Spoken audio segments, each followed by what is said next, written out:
a podium once with a woman probably 20 years ago with the Independent Women's Forum. And this woman set out to write a book about what makes the most successful women in America. What do they share in common? So she interviewed Diane Sawyer and Oprah. This is like 15, 20 years ago. And all these wonderfully successful women whose names we all know. And she said, I could not find one common thread amongst them except one thing. No None of kids. them had children, and they were all pissed. Yo, what's good? It's your guy at Flossy, letting you know what's up or what's going down. Go ahead and hit that like button for your boy. So what I find interesting is when it comes to mainstream platforms and major podcasts and stuff like that, I'm sensing a real shift in narratives. Because the people that have been pushing certain ideologies are realizing it's gone too far. Now, whether you want to blame it on extreme feminism or whatever, the narrative of I don't really need a man, living a child-free life is the happiest life for a woman. All that's important and needed in life is a successful career. It's all gone too far. And life is about balance. Hey, if a woman wants to chase her dream career, so be it. But at the same time, a woman shouldn't be scrutinized and ridiculed because she wants to have a husband and children and just have a happy family and take care of her kids. Ain't nothing wrong with that. But what's been pushed is that's kind of like demonized, man. Terms like pick me has been created for a woman that just wants to be loved by a man. It's a whole lot of poppycock, man. And let me tell you something. A lot of these super successful women don't be happy like they fronting. You feel me?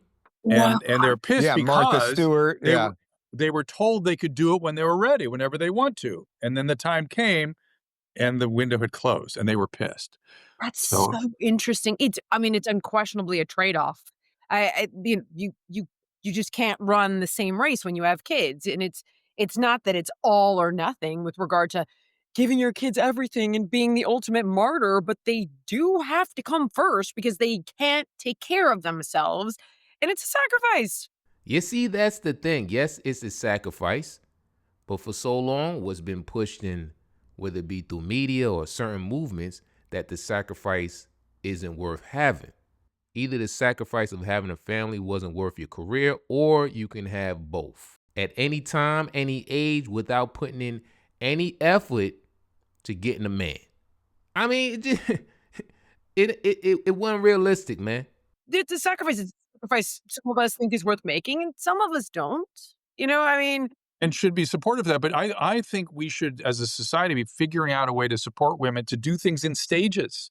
You're right. They can have the big career after the childbearing is sort of point. done. And that's, Well, Jillian, what do you think about the push to have every woman with a giant career? Again, removing some of the outliers, of course. Right. But like if I right now, because we have young kids, so we meet a lot of young couples like at the park or something like that. Yeah. And a lot of times when we meet the wives who are stay-at-home wives, they seem by far the happiest and most complete. And of course, that's not a judgment call on anyone else. And by the way, they share a million frustrations that young parents have, that David has as a young father who's the primary caregiver. And that's obviously an outlier thing too. But this push to make every woman think about her career first does seem kind of dangerous. Hey, man, just saying. But I think it's dope when a woman has dreams and aspirations and goes after them. Personally, in my romantic life, I like to be with a woman that's about something. It motivates me. I don't want to be with a straight bum. You know what I mean? She don't do nothing but depend on her looks, and she don't got nothing, absolutely nothing going for her. Like, nah. My thing is, though, how hard a woman is ridiculed and villainized when she just wants a man to love her, a man to love, a family. It's crazy. It's to the point of sabotage. Like, it's not allowed. You better not want love or family, you pick me. You better decenter man. What? What's wrong with you? Just how a woman that wants to chase her dream career is glorified, so should a woman who wants to be a loving wife and mother. You feel me? And I think she can do both. I've seen it.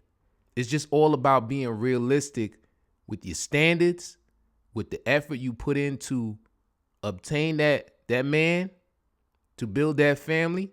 But I think it's possible. Just gotta stop selling these ladies dreams about have anything you want anytime, you perfection and you the best. And My takeaway would be the following: women are different. To give Chelsea Handler a little bit of credit, I really don't think she wants to be a mom, you guys. No, I I agree. think people who don't want to be moms maybe shouldn't be. And Yeah. and there are a lot of people that probably shouldn't be parents and end up becoming parents. And it's like, this For maybe this sure. gig wasn't for you. So I respect her choice there.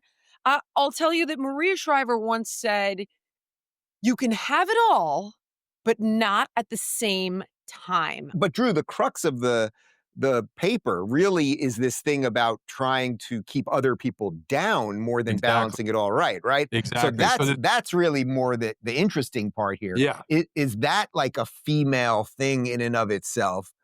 Like Well, I guess that's like Mean Girl. I suppose that's like Mean Girls. Oh, yeah. No. Okay, there's just one thing, and then I'm gonna pass it off over. I'm sorry, but I have often referred to women as gunslingers.